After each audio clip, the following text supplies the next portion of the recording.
Somebody already in here? Who's in the house? Who's that sweet one? Is anybody in the house?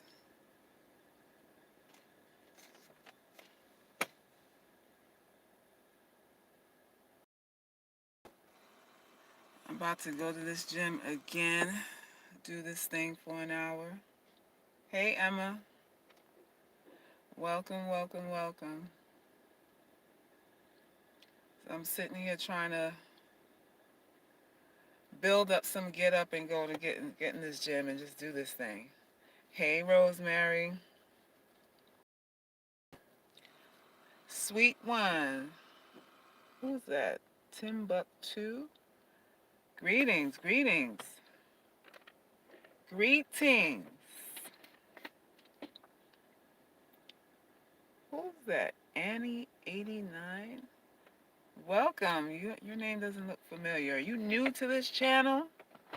Notification Squad. That's what I'm talking about. Hey, T. We got T Scooby. Welcome. Welcome, welcome, welcome. You know, some dude came on my, what video was that under? I don't think it was the last video I did. I think it was the video before that.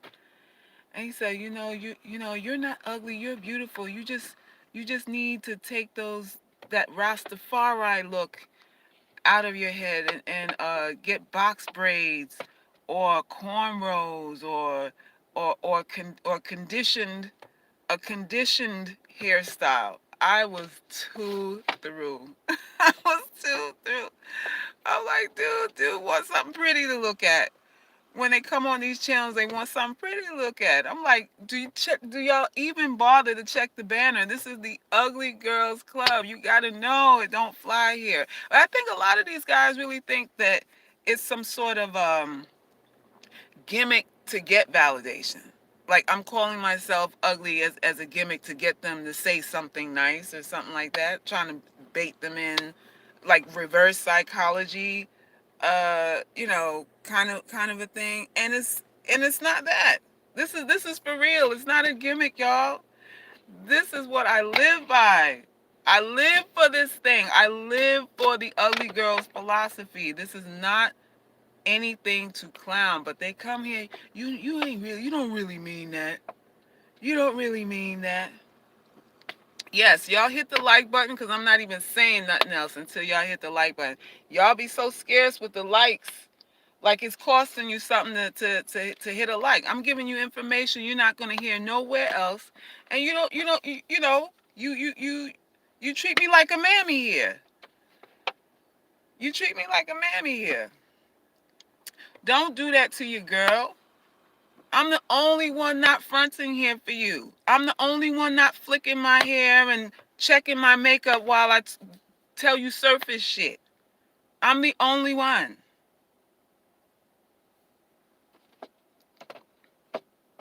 So I told him, I said, look, you're the one. You're exactly the type of dude I tell women on my channel. I tell women with conditioned hair. With conditioned hair on my channel to watch out for. You start off with flattery as a soft serve, and put your condemnation behind that and your ridicule behind that, and the whole you're not good enough thing behind the so-called compliment. This is what men will do to you all the time, especially you dark-skinned girls, especially you girls with your big noses, especially you girls who are a little overweight, especially you natural nappy-headed girls. We get that all the time. Men who come here and tell us you need to level up. You need to make it cuter so that I want to spend some money on you. You need to make it cuter. The irony of all of that. The slave mentality is for slaves. We have to leave the plantations. Hey, the plantation is what it is.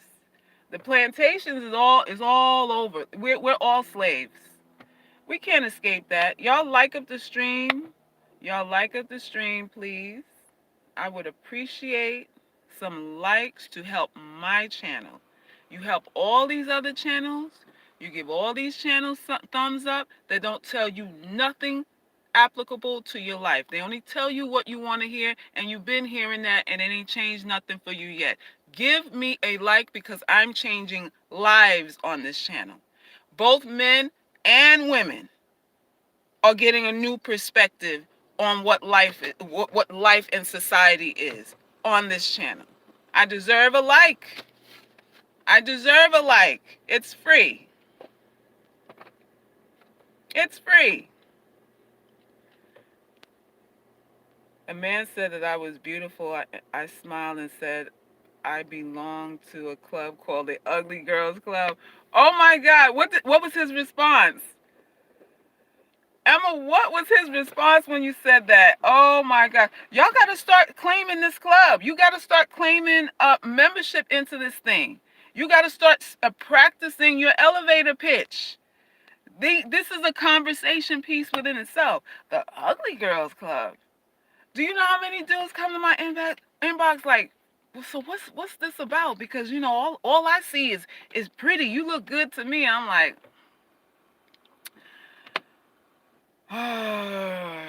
okay, yeah. Why give these clowns energy? They don't define us. The European look is for Europeans. Why give them energy? We have to give them energy because we're living in this world with them. We are interacting with them at work, at play. We're sleeping with them, having babies with them. Some of them are our parents. That's why we have to know. That's why we have to give this energy. Because some of you were born to them. Okay? You need to know what you are dealing with. We're not head in the sand. Head in the sand never works. Head in the sand doesn't work for the kind of society we are in and the society that we are headed towards. You need to have eyes wide open. Eyes wide open. So it's not about feeding any energy. It's about exposing the energy. We don't feed it. We expose it. We expose it because these type of men come with all kinds of subtleties. And some of y'all don't know what an insult is. You're not really clear on it. You're not really clear on it. So I give these examples so that you can understand the passive aggressive delivery, the sarcasm, which is really a put down around a joke, really a put down and an insult wrapped around a joke. That's what a sarcasm is. And a lot of us become victims because we don't understand communication. We don't understand what's really being said. And the first line of defense for a woman who is not standardly beautiful is to learn communication. You have to master communication. You have to know what's being said, what's being implied, and what's not being said, so that you know what kind of game you are playing. Because listen, everybody's coming with game for you. Everybody is coming with game for you. But you know the other irony of this thing is, a lot of these dudes that come with their condemnation, women like you and me, about dark-skinned women and all that kind of stuff, are being used by the women that they like. A lot of these light-skinned chicks know that you're color struck, and it's an easy coin. She's getting an easy, uninterrupted coin because you color struck, and she knows it, and she exploits your lunacy. She exploits your segregation and your stance, your ideology around color and skin tone and all that stuff. She exploits that to her benefit. Nicole Murphy gathering all the dark-skinned monkeys out here and taking everybody's money out here. That's what Nicole Murphy's doing. All you dumbass niggas that think these women love you, they're out for the coin. And then the women that actually have integrity, that are willing to go half or even front you until you get on your feet, you give them your ass to kiss. You give those women your ass to kiss, and you kiki and ha-ha and hoo-hoo with your dumbass friends talking about sexual market value and who ain't worth this and who ain't worth that. And the women that you feel are worth something only after you for a dime. I'm telling you what the fuck I know because I talk to light-skinned women. I fraternize with them. And they talk about how they learn this game. All you got to do is get you a dark-skinned dude. You want to get taken care of, get one of these color-struck dudes out here. He'll pay your bills.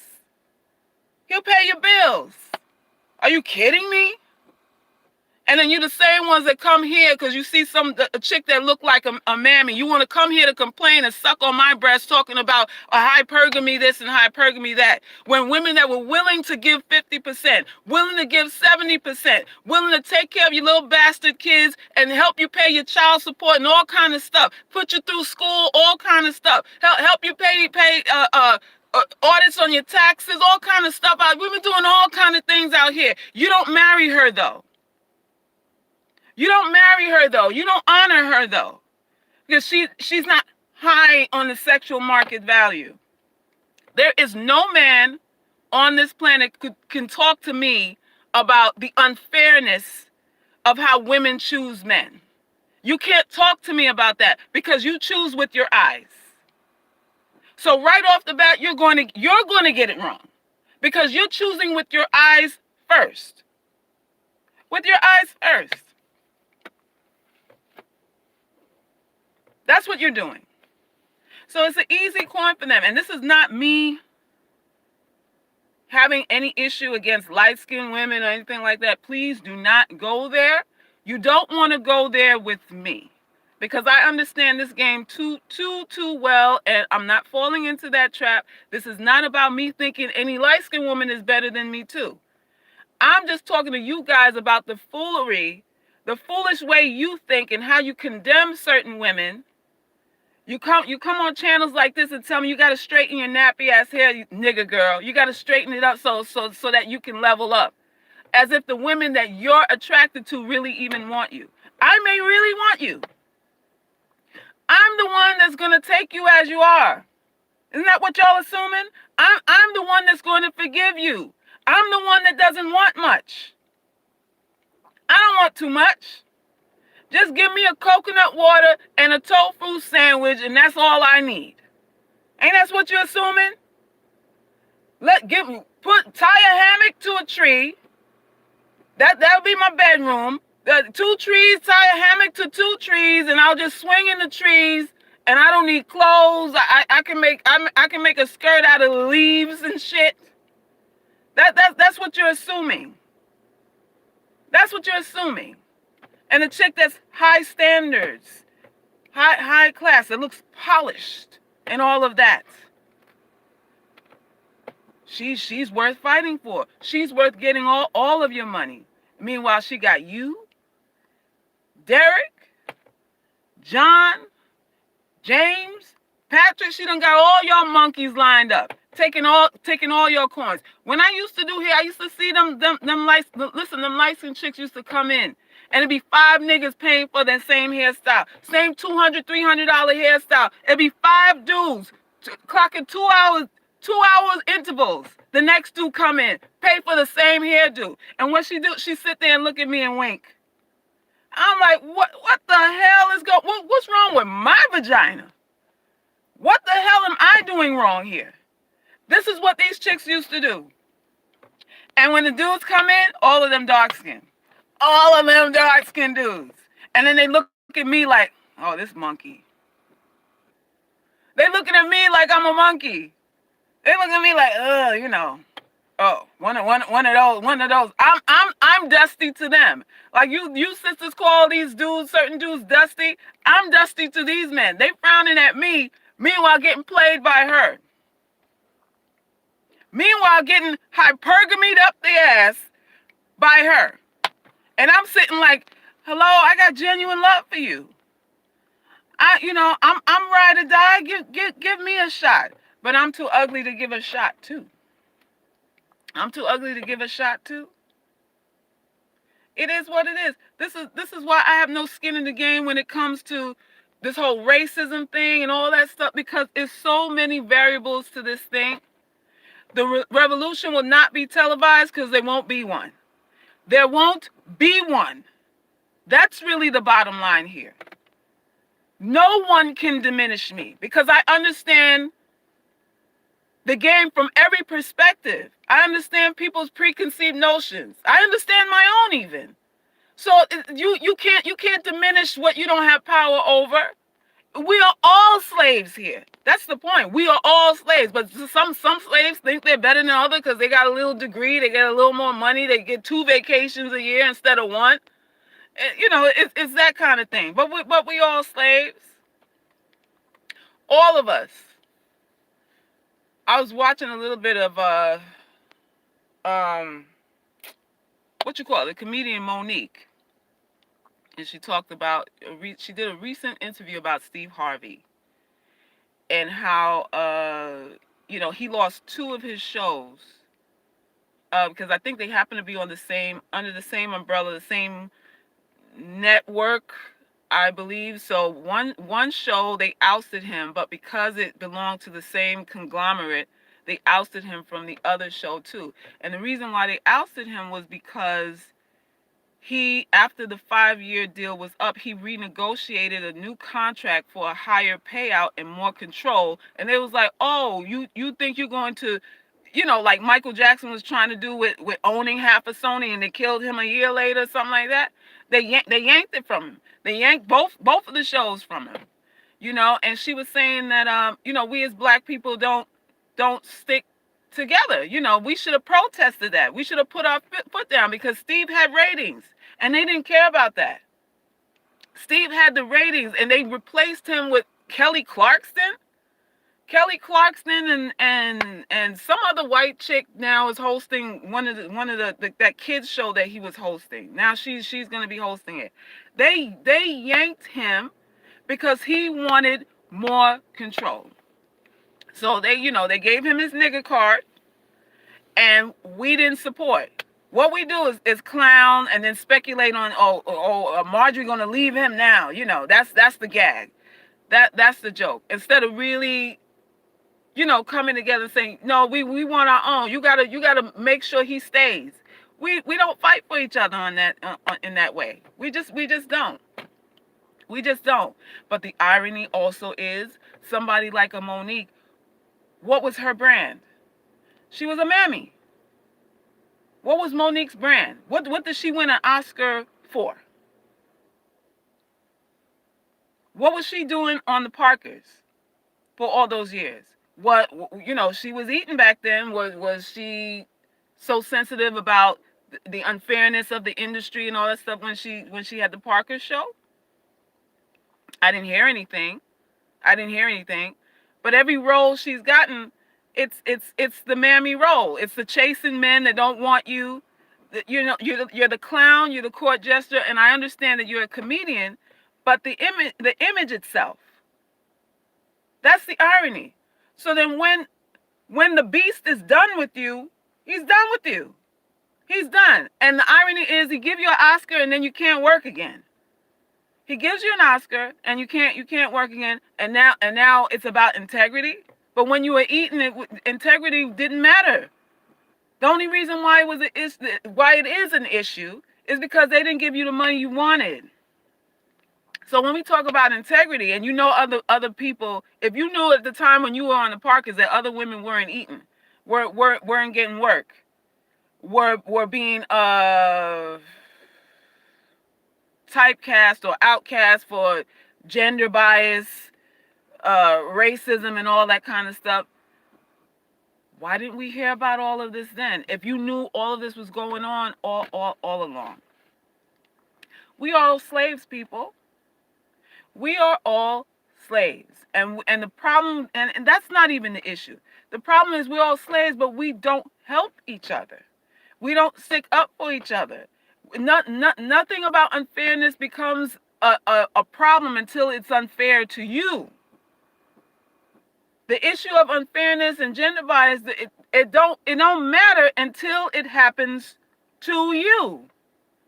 So we're playing the fool here. We're playing around here. Even Dr. Sebi, when I went to Honduras and I talked to Dr. Sebi and about the herbs and just about his life, the life mission, and where he wanted the company to go, and just black people in general. He said it too. He said black people don't support each other. He said black people don't support each other. He said he realized how deep racism was and stuff when he went to Africa to try to get a facility, uh, um, retreat and stuff established there, and it was like everybody was shooting him down. All the so-called leaders, African leaders, were shooting him down. First of all, he couldn't get past the witch doctors. He said, because there was so much superstition entrenched in African cultures, certain African cultures, that he couldn't get past the witch doctors to say, here, just take this herb. This is going to cure that asthma or whatever. Just take the herb. You know, he couldn't get past them. The cultural aspect, and then the leadership. They're so corrupt. They're so corrupt. They're like, well, what a nigger. A nigger, they quicker give it to the Chinese, which is what they're doing now. The Chinese or the Jews, and this is African people. He said they didn't even see him as an African, as a brother coming to help people. So much red tape. He said that he cured AIDS. He said if he was a German guy, if he was a German, he said every German would have said, we cure AIDS. We cure AIDS. He cured AIDS as a black man, and no black people, none of his colleagues, nobody stood up with him. We didn't say collectively that a black man or black people cured AIDS. But if it was a German or a Jew or a Chinese, they would have said, we cured AIDS. So he knew he was on his own. And you're always going to be on your own as a black person, ugly girl. You're always going to be on your own. Certain people had to learn it the hard way, and certain people sacrifice their whole life just to get that lesson in the end, that you're on your own. You're on your own. CB died in a jail cell on a cold-ass floor. All these 30-something years of work, helping all kinds of people. And in the end, you were on your own. On your own. That's what it is. That's what the bottom line of this thing is. The self-hate that we have is past environmental, it's biological. It's like it's in the blood now. It's in the blood, and it would have to literally be bred out of us through our children. And people tried to even, some of them ended up in jail trying to do that. But that's how deep this thing goes. That is how deep this self-hate thing goes. It's not hard to have a relationship of trust, honesty, loyalty, abundance. These things are not hard to have. But when you hate yourself and the reflection of yourself, which is me, what are the results of that? Because I reflect you. I am a mirror to you. And you don't feel compelled to protect me, honor me, give me the best, then that says something about you. If I'm your reflection, that says something about how you really feel about yourself. Then you will go to someone that tells you they don't love you.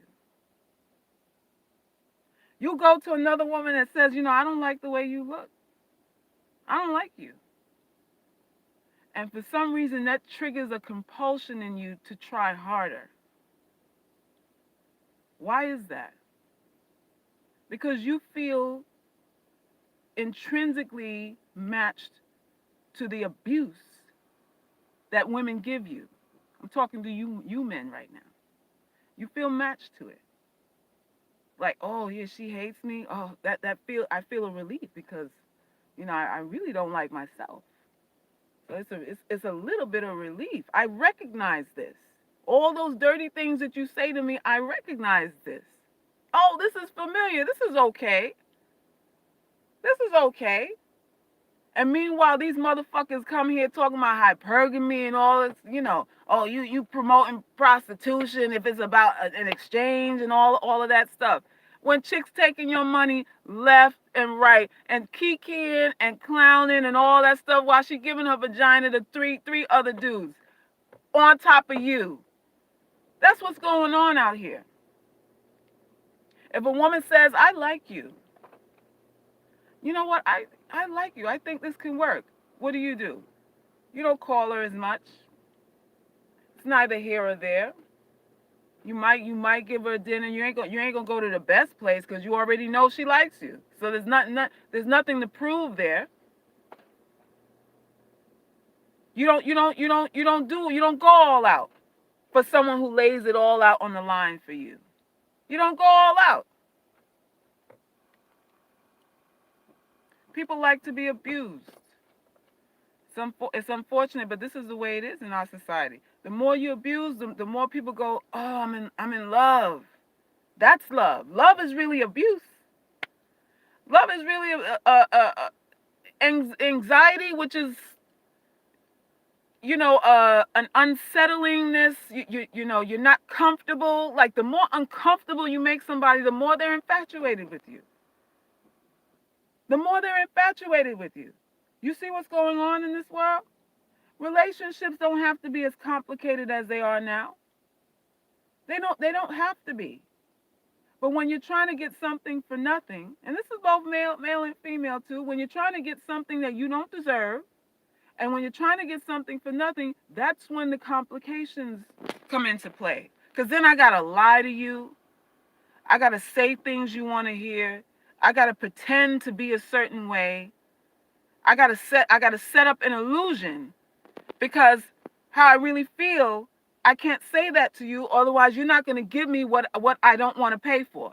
You're not going to give me what I don't want to pay you for. So I have to create this illusion to make you feel that I'm on the same page with you. That's what people are mostly doing. That's what courtship is about now. That's what courtship is about now. Every woman on this live has been a virgin before. And when you are a virgin with no experience, you're open. You're believing what people tell you, what these men tell you. Oh, I love you. You believe it. You don't realize that what somebody says is not what they mean until after the deceit plays out, which is usually ending up with you with your legs open. Then after you get de-virginized, you're saying to yourself, well, how could this happen? Because I told him I loved him. I gave him my lunch money. I did everything he said, and he still doesn't care about me. How did that happen? Now you're sitting there trying to piece it together. Like, okay, so it's not as simple as all that. Someone could actually say something that they don't mean. And that's when our journey towards womanhood really starts. And then we realize now, well, okay, we don't have brute force. We're not physically stronger than you. So we got to really protect ourselves. And how does a woman protect herself? Through understanding that manipulation is necessary for her to protect herself. That she can't be above board and totally honest with you, because you don't honor that. You don't honor it.